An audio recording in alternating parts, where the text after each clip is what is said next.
The morning of Rome was wrapped in silence. The sun had not yet risen. The city still slept. But inside the palace of Marcus Aurelius, a storm was gathering. The air was heavy.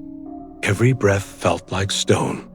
Even the marble pillars seemed to hold their breath, as if history itself had stopped to listen. Time stood still.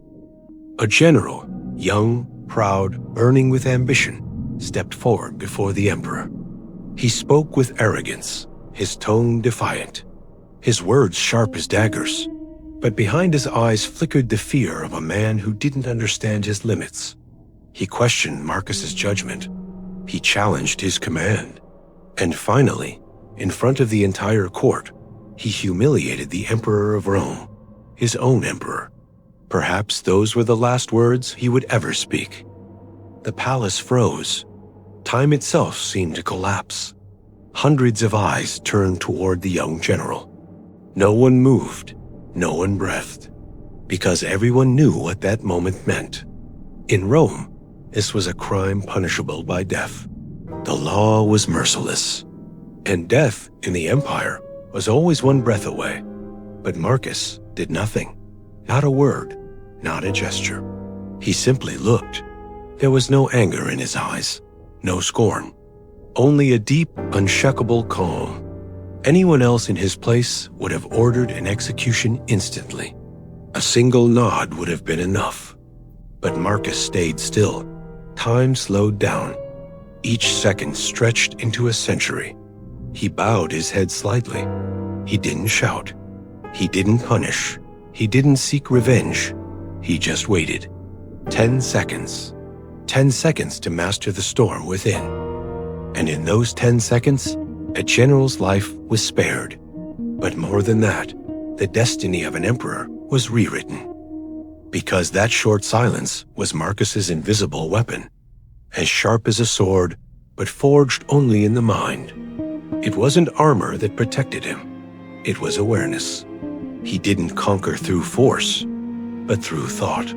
That day, his battlefield wasn't Rome. It was his own consciousness. Inside his mind, a storm raged. But the battle wasn't against a man. It was against himself. The first second, anger clenched his heart. The second, his breath quickened. The third, a voice inside screamed, "You are the emperor. How dare he insult you?" But Marcus didn't answer. By the fourth second, his lips moved, but no sound came out. By the fifth, he listened to his heartbeat. The sixth, he slowed his breath. The seventh, he began to observe his thoughts. The eighth, anger gave way to awareness. The ninth, clarity returned. And by the 10th, the emperor had returned. This was Marcus Aurelius's art of mental discipline. Not suppressing anger, but understanding it. Not striking, but observing. Because every action born without observation ends in destruction. Every reaction born without thought leads to ruin. To Marcus, emotions were not enemies, they were messengers. They came from within, not to be destroyed, but to be understood. He believed that a man's first thought in anger is always wrong. That thought is primal, animalistic. And if you respond to it, you become its slave. But if you wait, if you observe, then mastery begins. Then anger no longer commands you. You command it. Marcus once said, "The first reaction belongs to the beast. The second thought belongs to the man. And the third decision belongs to the wise." That is why everyone can be human. But few ever become wise. That day, Marcus silenced his first reaction. He made space for his second thought. And his third decision was wisdom itself, to stay silent and wait. That silence was not weakness. It was sovereignty over the self. Because anger is a chain, and to break it, you need only one moment, the moment of awareness. To Marcus, anger was never an attack. It was a misperception. No one can truly humiliate you, unless you allow them to. So instead of defending himself, he corrected his own mind, because he knew The true enemy of a man is his own false thinking. The palace remained silent. The soldiers waited, frozen. The generals lowered their eyes. But Marcus simply took a deep breath and stood. He whispered quietly, "Today I ruled not Rome, but myself." That night, in his journal, he wrote a single line. To control one's anger is harder than to command 1,000 soldiers. And he was right. 1,000 men obey a word. But anger obeys no one. It is the most untamable of all forces. That day, he achieved a silent victory. Because revenge is easy, but no wise man ever found peace through revenge. Patience, however, is divine discipline. Marcus's silence saved a man's life. But more than that, it gave birth to a philosophy. That silence echoed through Rome's marble halls and across centuries. Because men change, but anger remains the same. And even today, each of us still fights. That same 10-second war. True power is not in raising your voice, but in silencing the storm within. Anger is fire. Touch it, and you burn everything around you until you burn yourself. But silence is water. It cools, it heals, it calms. Marcus's 10 seconds were not the end of anger, but the birth of wisdom itself. That day, those marble walls witnessed the dawn of a new age, the age of awareness. So the next time someone provokes you, remember Marcus. Don't respond, just wait. 10 seconds, and in that silence, you'll feel the battlefield inside you shift. Because sometimes holding back one word is far more powerful than speaking 1,000. Those 10 seconds might just be the beginning of a lifetime of awareness. Marcus Aurelius's 10 seconds of silence were not a gift of birth. They were the result of years of mental training, a discipline forged not to suppress emotion, but to transform it. He never tried to erase anger, because to do so would be to fight human nature itself. Instead, he sought to understand it, decode it, and rewrite it. To Marcus, anger did not come from an event. It came from the meaning assigned to that event.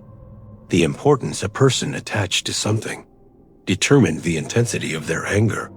The true battle was never fought outside. It was fought within the mind, capable of changing that meaning.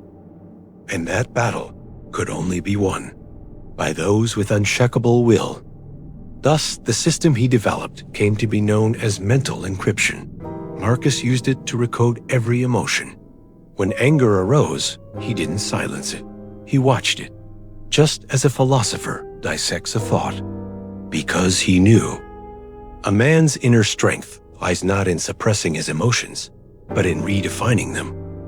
According to his teaching, the mind divides itself in moments of anger. One half is animal, fast, impulsive, attacking without thought, uncontrolled. The other is human, conscious, observant, patient, governed. The first voice shouts, "Respond, defend yourself." But the second whispers, "Wait, observe, understand." Marcus always chose the second voice because he knew. True power is not in how quickly you strike, but in how long you wait before reacting. So, in every moment of anger, he practiced a 3-step discipline. Pause. Do not answer the first thought, because that thought is not truly yours. It is the echo of your primitive mind, a defense mechanism born of the beast within. Each time Marcus felt anger rise, he first breathed. That single breath froze the emotion's energy, broke the chain, and shifted the direction of the battle. A brief pause could change the outcome of a war. He who ruled the Roman Empire could also rule his own heartbeat. Few men in history could say the same, because he knew. Sometimes 1 second of silence is stronger than an army of 1,000 soldiers. In that moment, the fire of anger began to fade. For when you shift your focus from anger to breath, You reclaim the center of your power. Observe. Notice anger's arrival, but do not become it. Do not call it my anger. Yes, it comes from within you, but to master it, you must first take a single breath and step back. Simply watch. Marcus said, "An emotion cannot possess you. If you are able to observe it, that awareness breaks the chain." At that instant, Marcus's consciousness rose above the emotion. He became the observer of his own mind. A storm raged within him, but he watched it from the outside. Anger was no longer his master. It was his subject. He studied each feeling like a wise philosopher. Why has it come? Where was it born? What message does it bring? That moment marked the birth of self-mastery, because the man who observes anger is no longer reactive, he is conscious. Marcus entered the laboratory of his own soul. Silence was his microscope, and through that lens, he always found the same root: misinterpretation, rewrite. Here, Marcus did not suppress anger, he transformed it. He rewrote it with a higher thought. Instead of thinking, "This man disrespected me," he thought, "This man is a prisoner of his own ignorance." Instead of thinking, "His words hurt me," he thought, "Those words struck my ego, but I am not my ego." Marcus's language was never one of attack. It was one of understanding. He built a philosophy around that approach. He saw anger not as an enemy, but as a teacher, because anger reveals you in your most naked form. It shows you where you are weak, where you are impatient, where you are still a student. No other emotion exposes the soul so clearly. Only anger can do that. To Marcus, anger was a guide to awareness, but only for those who knew how to read it. For those who didn't, it was nothing more than a primal reflex of destruction. His mind was a laboratory. He used it as one. He examined every thought with a philosopher's patience, and every emotion with a scientist's precision. Each day, in every encounter, he analyzed himself. Where did this emotion come from? What is this reaction trying to protect? Is this thought truly mine, or just a habit imposed on me? He had built an empire inside his own mind. Outside was Rome, inside the universe. And in that universe, the law was simple. Nothing can anger you unless you allow it to. Today, people mistake anger for strength. They believe loudness is proof of righteousness. But Marcus knew the truth. The one who shouts is afraid. The one who is silent is in control, because shouting is loss of control. The moment you raise your voice, you return to the first stage of anger. Silence, however, is pure dominance. It was his shield, his protection from the chaos of the world. Each time he chose silence, he reordered both himself and the world around him. The modern mind's greatest error is to project anger outward, to defend the ego instead of the truth. But Marcus saw anger as the mirror of inner disorder. He believed, if you bring order to yourself, the world around you will follow. That's why his patience wasn't just a virtue. It was a strategy. Each set of 10 seconds opened a new layer in his mind. The first second was emotional, the last enlightened. Within that span, anger dissolved and awareness was born. With every moment of awareness, Marcus rose higher, from man to philosopher, from philosopher to sage. In his journal, he once wrote, "You cannot control the first thought, but you can always choose the second." That sentence is the heartbeat of Stoicism. Man cannot choose his impulses, but he can choose his response, and that response determines his fate. With every breath, Marcus Aurelius rewrote his destiny. For him, silence was not withdrawal. It was engineering fate itself. And that process began not by destroying anger, but by understanding it. Next time anger finds you, pause, breathe, observe, and rewrite the emotion, because you are not a product of anger. You are its engineer. Remember, anger is fire, but the right mind turns that fire into light. Today, anger is no longer fought with swords, but with words. People now wield their rage through sentences and screens. The battlefield has moved from open plains to glowing monitors. Armies have been replaced by comment sections. A single notification quickens your pulse. One comment makes your hands tremble. One look can a storm bruise inside.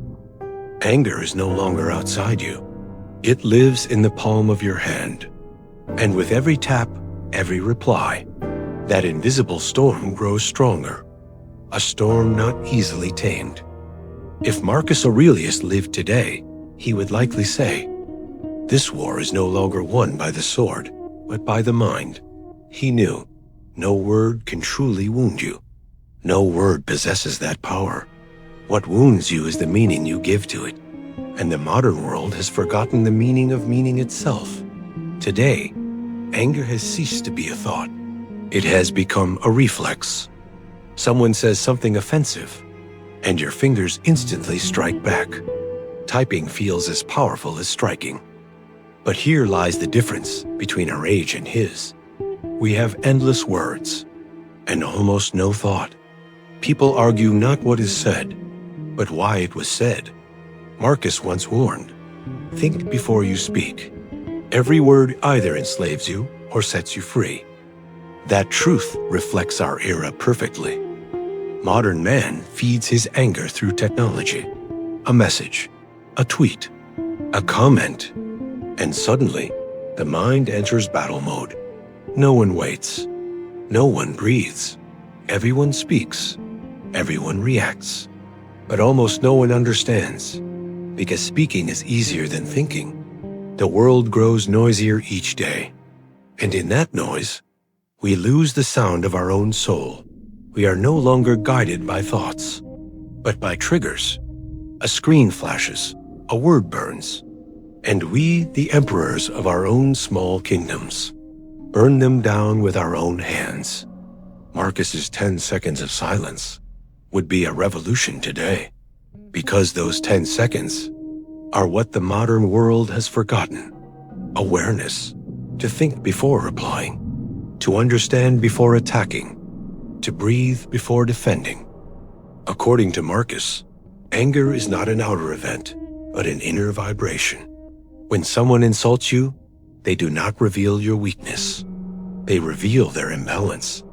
But the moment you respond, you descend to their level. That's why Marcus wrote, "No one can make you angry unless you allow them to." That sentence is not advice, it is a system, because every reaction is a choice, and the one who chooses unconsciously forfeits his own will. Today, most of us don't even realize that we're choosing. Our reactions have become automatic. We export the fires of our hearts into our screens, but every outburst burns us a little more. Each argument steals a piece of our peace. Each explosion of anger, a piece of our dignity. No one seeks to understand anymore. Everyone just wants to be heard. But to hear, you must first be silent. And modern man fears silence. He cannot endure even a moment of stillness. That was Marcus's power. He ruled not with his voice, but with his silence. His silence was terrifying, because it meant he was thinking. Emotional intelligence begins in silence. It is not suppression that transforms anger, but understanding. Marcus listened to each emotion as a teacher. To him, anger was not an enemy to be suppressed, but an energy to be transformed through awareness. When a man learns to transform anger into awareness, anger becomes his teacher. In silence, patience grows. In patience, wisdom matures. And in wisdom, human nature itself evolves. Every breath becomes an observation. Every observation becomes awareness. And eventually, anger dissolves. Because anger cannot survive in the light of awareness. Our task today is to relearn those 10 seconds. When someone provokes you, do not respond. Pause your fingers. Let a single question echo in your mind. Is this my true response? Or the voice of my ego? If you can stay silent in that moment, you are no longer a slave. You are a master. In that instant, you become the emperor of your own mind. That was Marcus's secret. He never tried to silence the world. He silenced the noise within himself. For no man can bring peace to the world. While a storm still rages inside him, anger fades, silence remains. And silence will always take your side.